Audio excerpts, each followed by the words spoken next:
जय माँ करणी दोस्तों, आज हम माँ भगवती श्री करणी जी महाराज के श्री मठ के इतिहास के बारे में और विस्तार से बताएंगे। इससे पहले आप हमारे वीडियो को शेयर, सब्सक्राइब, लाइक और वीडियो को पूरा देखें। आज हम माँ श्री करणी जी के श्री मठ के सिंह द्वार अर्थात मुख्य द्वार के इतिहास के बारे में बताएंगे कि वो कब बनाया गया, किसके द्वारा बनाया गया और इस सफ़ेद और काले संगमरमर से बने हुए सिंह द्वार की क्या क्या विशेषताएं हैं। इन सब बातों के बारे में विस्तार से बताएंगे।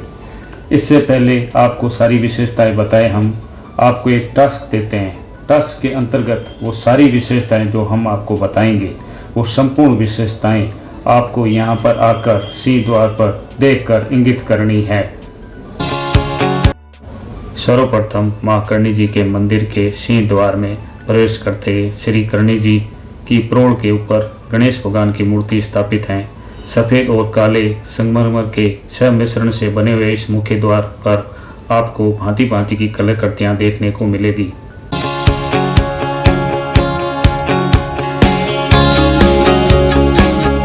सर्वप्रथम सिंह द्वार के दोनों ओर उत्तर और दक्षिण दिशा में संगमरमर के दो शेर क्रमशः एक दूसरे के पूरक ऐसे रखे हुए हैं मानो साक्षात सिंह माता के द्वार की रखवाली कर रहे हैं। वहां द्वार के शीर्ष पर से झरोखों के नीचे काले संगमरमर की कलाकृतियां, इन काले संगमरमरों में आपको हाथियों के झुंडों को खड़े हुए दर्शाया गया है। इसी काले संगमरमर के नीचे आपको सफ़ेद संगमरमर में बनी हुई तीन वीणा वादक स्त्रियों की मूर्तियां देखने को मिलेगी। इसी काले संगमरमर के नीचे आपको सफ़ेद संगमरमर से बनी हुई तीन वीणा वादिका की मूर्तियां देखने को मिलेगी। इसी पंक्ति में आपको पंखदार सिंह और हाथी की सम्मिलित प्रतिकृति रूप में दिखाई देंगे, जिनकी संभवतः संख्या 8 रही है।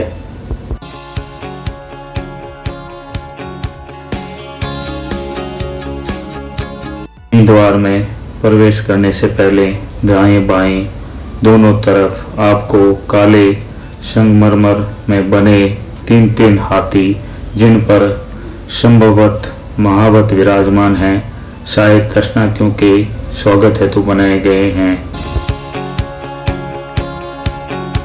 पर 4 जगहों पर शेर के मुख से एक वृक्ष निकल रहा है।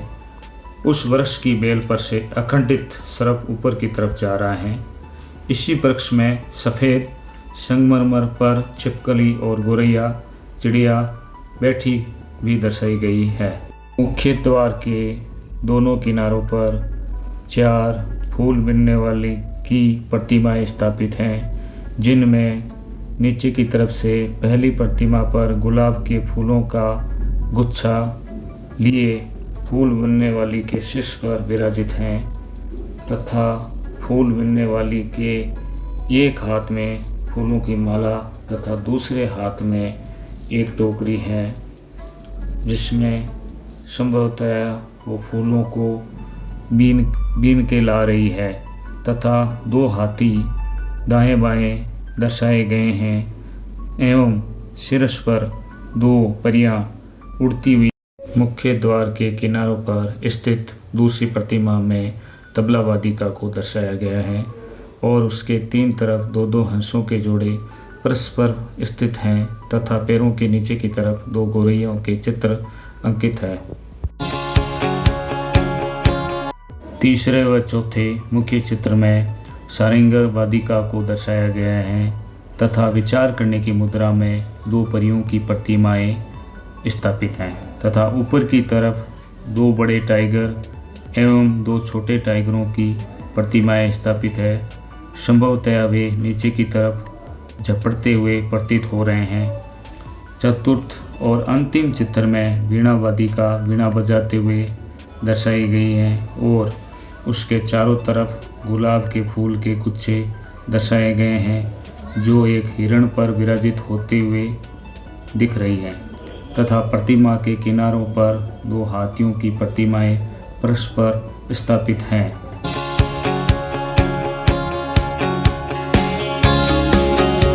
यही मुख्य द्वार में ऊपर की तरफ सफ़ेद संगमरमर की बेजोड़ कलाकृति आपको देखने को मिलेगी, जिसमें आपको एक विशेष गुफा का चित्र देखने को मिलेगा, जिसमें 3 सन्यासी ध्यान करते हुए दर्शाए गए हैं और गुफा से बाहर की तरफ दोनों तरफ 2-2 सिंह रखवाली के तौर पर बाहर बैठे हैं और ऐसी कलाकृति मुख्य द्वार के दोनों तरफ दर्शाई गई है।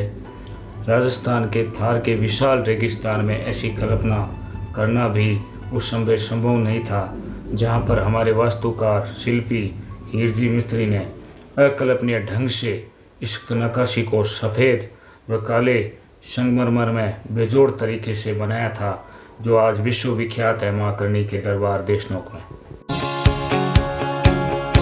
द्वार के अंतिम छोर के दोनों किनारों पर 2 प्रतिमाएं ऐसी स्थापित हैं, जिसमें सरस्वती देवी हंस पर विराजित हैं।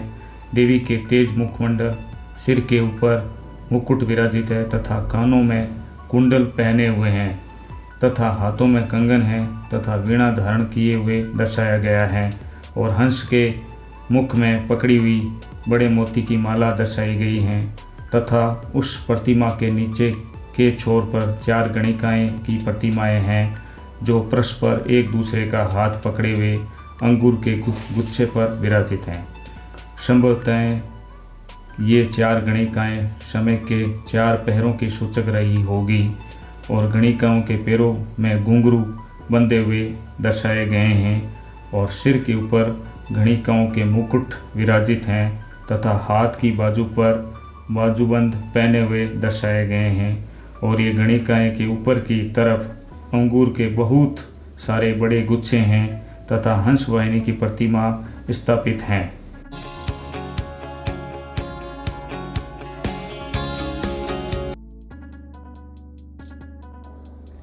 मुख्य द्वार में प्रवेश करते ही दोनों तरफ कलाकृति में पोल के पास एक सफ़ेद संगमर काबों की कतार दर्शाई गई है, जिसकी विशेषता ये है कि ये काबे क्रमश ऊपर की तरफ चढ़ते हुए दर्शाए गए हैं। हंस और हाथी की सम्मिलित प्रतिकृति देखने को मिलेगी, जो कि मुख्य द्वार के दोनों तरफ हैं। हाथी अपनी सूंड लता की बेल को पकड़े हुए दर्शाया गया है तथा हंस मोती की माला मुख में पकड़े हुए इस कलाकृति में दर्शाया गया है।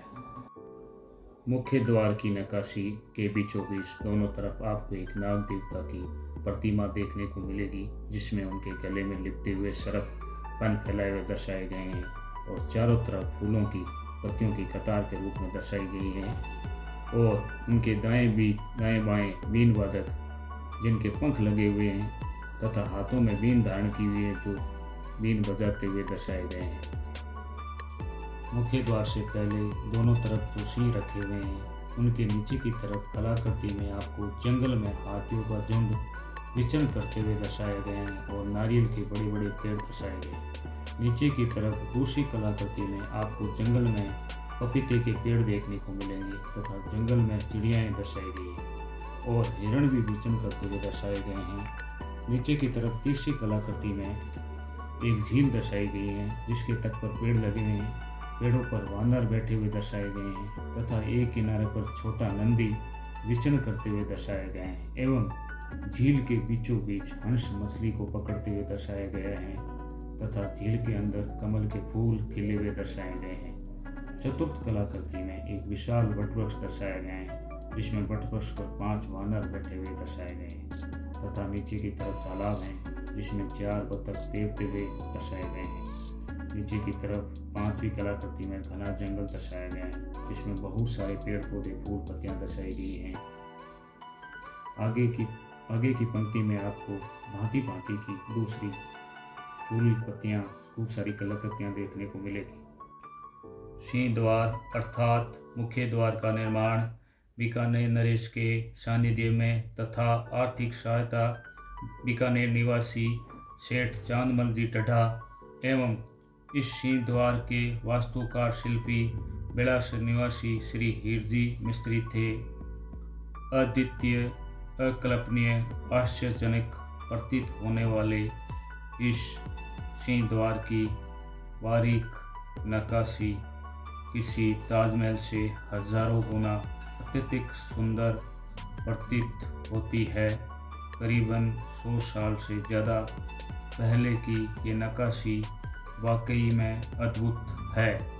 आप सोचो, उस समय आज की आधुनिक मशीनरी नहीं होने के बावजूद ऐसी बेजोड़ कलाकारी शायद ही कहीं आपको किसी और जगह पर देखने को मिलेगी। अपर्याप्त साधनों के बावजूद राजस्थान में थार के विशाल रेगिस्तान में ऐसी कल्पना करना भी दुष्कर था, जहाँ पर हमारे वास्तुकार शिल्पी हीर जी मिस्त्री को सफ़ेद व काले संगमरमर में अपने हाथों से इसे उकारा गया था।